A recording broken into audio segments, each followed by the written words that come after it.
যে তরুণের কণ্ঠে একসময় কুরআনের তিলাওয়াত শুনে কেঁদেছিল লাখো মুসলমান, যে ছেলেটি জর্ডান, কুয়েত, বাহরাইন সহ বিশ্বের বিভিন্ন দেশের প্রতিযোগিতায় বাংলাদেশের পতাকা উড়িয়েছিল গর্বের সঙ্গে, আজ সেই কণ্ঠ চিরতরে থেমে গেছে।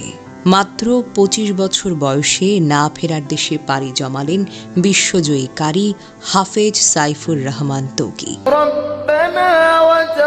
আসসালামু আলাইকুম, বিসমিল্লাহির রহমানির রহিম। যে যেখান থেকে এই ভিডিওটা দেখতেছেন সবাইকে দেখার সুযোগ করে দিবেন, জ্বরের গতিতে শেয়ার করে দিবেন এই ভিডিওটা।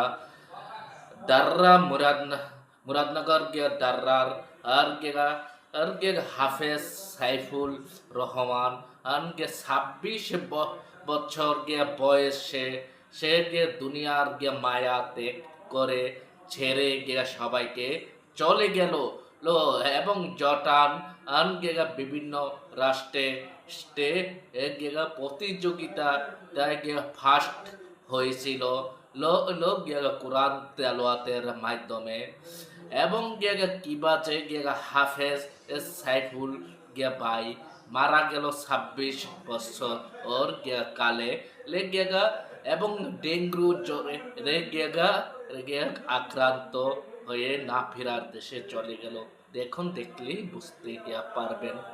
যে তরুণের কণ্ঠে একসময় কুরআনের তিলাওয়াত শুনে কেঁদেছিল লাখো মুসলমান, যে ছেলেটি জর্ডান, কুয়েত, বাহরাইন সহ বিশ্বের বিভিন্ন দেশের প্রতিযোগিতায় বাংলাদেশের পতাকা উড়িয়েছিল গর্বের সঙ্গে, আজ সেই কণ্ঠ চিরতরে থেমে গেছে।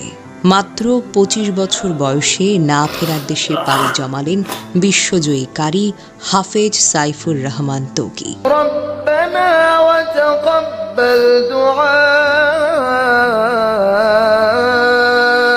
ইন্না লিল্লাহি ওয়া ইন্না ইলাইহি রাজিউন। মঙ্গলবার ২৮ অক্টোবর সকালবেলা রাজধানীর মুগধা মেডিকেল কলেজ হাসপাতালে লাইফ সাপোর্টে থাকা অবস্থায় তিনি শেষ নিঃশ্বাস ত্যাগ করেন। কয়েকদিন ধরেই হাফেজ তৌকি উচ্চ জ্বরে ভুগছিলেন। প্রথমে ভেবেছিলেন সাধারণ ভাইরাস জ্বর, কিন্তু পরে পরীক্ষায় ধরা পড়ে তিনি ডেঙ্গুতে আক্রান্ত। অবস্থা দ্রুতই খারাপ হতে শুরু করে, রক্তে প্লাটেলেট নেমে যায় বিপজ্জনক পর্যায়ে। ডাক্তাররা প্রাণপণ চেষ্টা করেও শেষ রক্ষাটা করতে পারেননি। মাত্র কয়েকদিনের ব্যবধানে মৃত্যুর সঙ্গে হারিয়ে গেল এক উজ্জ্বল জীবন। হাফেজ তৌকি ছিলেন কুমিল্লার মুরাদনগরের ডালপা গ্রামের সন্তান। পিতা মাওলানা বদিউল আলম একজন সাধারণ মাদ্রাসার শিক্ষক। সেই ছোটবেলা থেকেই তৌকির মনে পড়ে থাকত কুরআনের আয়াতে। ঢাকার মারকাজুত তাহফিজ ইন্টারন্যাশনাল মাদ্রাসা থেকে হিফজ সম্পন্ন করেন তিনি। অত্যন্ত অল্প বয়সেই পুরোটা কুরআন মুখস্থ করে ফেলেন নিখুঁতভাবে। এরপর শুরু হয় তার আন্তর্জাতিক যাত্রা। ২০১৭ সালে জর্ডানে অনুষ্ঠিত আন্তর্জাতিক হিফজুল কুরআন প্রতিযোগিতায় ৬২ দেশকে পেছনে ফেলে প্রথম স্থান অর্জন করেন তিনি। এরপর কুয়েত ও বাহরাইনে বিজয়ী হয়ে বাংলাদেশের মুখকে তিনি উজ্জ্বল করেছেন। দেশে ফিরে তিনি অংশ নেন এনটিভির কুরআনের আলো ও অন্যান্য জাতীয় প্রতিযোগিতায়। প্রতিবারই তার সুমধুর কণ্ঠে মুগ্ধ হয়েছেন বিচারক, শ্রোতা ও দর্শকরা। কয়েক সপ্তাহ আগে ডেঙ্গুতে আক্রান্ত হওয়ার পর তাকে রাজধানীর একটি বেসরকারি ক্লিনিকে ভর্তি করা হয়। পরে অবস্থা সংকটাপন্ন হলে মুগধা মেডিকেল কলেজ হাসপাতালে স্থানান্তর করা হয়। তবে ততক্ষণে তার শরীরে ডেঙ্গুর সংক্রমণ যেন ভয়াবহ রূপ নিয়েছে। ডাক্তাররা তাকে লাইফ সাপোর্টে নেন, কিন্তু আর জেগে ওঠেননি তৌকি। তার মৃত্যুর খবর ছড়িয়ে পড়তেই সামাজিক যোগাযোগ মাধ্যমে যেন শোকের ছায়া নেমে আসে। তার শিক্ষক হাফেজ কারি শায়েখ নিসার আহমেদ আন নাসিরি কণ্ঠ ভারী করে বলেন, তৌকি শুধু আমার ছাত্র না, সে ছিল আমার গর্ব, আমার চোখের মণি। আল্লাহ তাকে কুরআনের আলোয় ভরপুর জান্নাত দান করুন। দেশ জুড়ে এখন একটাই প্রশ্ন, যে তরুণ নিজের জীবন উৎসর্গ করেছিল কুরআনের জন্য, সে কি ডেঙ্গুর মতো এক প্রাণঘাতী রোগে এভাবে অকালে চলে যেতে পারত? তার মৃত্যু কি শুধু একটি পরিবারের নয়, একটি জাতির জন্য ক্ষতি?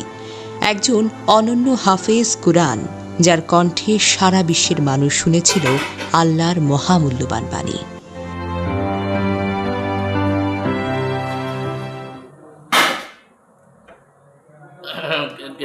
আসসালামু আলাইকুম আমার আর অডিয়েন্স ভাই বোনেরা, আপনারা সবই দেখছেন সবই শুনছেন এন্ড হাফেজ সাইফুল রহমান ভাই কি বাজে দুনিয়ার মায়া ত্যাগ করে দুনিয়ার ছেড়ে চলে গেল না ফেরার আর দেশে এবং সাইফুল ভাইয়ের বাবা মা পাগল হারা হয়ে গেছে ছেলেকে হারিয়ে এবং সাইফুল ভাই জর্ডান এবং কুয়েত বাহরান বিভিন্ন রাষ্ট্রে কোরআন প্রতিযোগিতায় তাই ফার্স্ট হয়েছিল এবং ডেঙ্গু জ্বরে আক্রান্ত হয়ে দুনিয়ার মায়া ছেড়ে চলে গেল। এবারের মতোই বিদায় নিচ্ছি, আবারও পরবর্তীতে দেখা হবে অন্য ভিডিওর মাঝে আপনাদের মাঝে। আসসালামু আলাইকুম।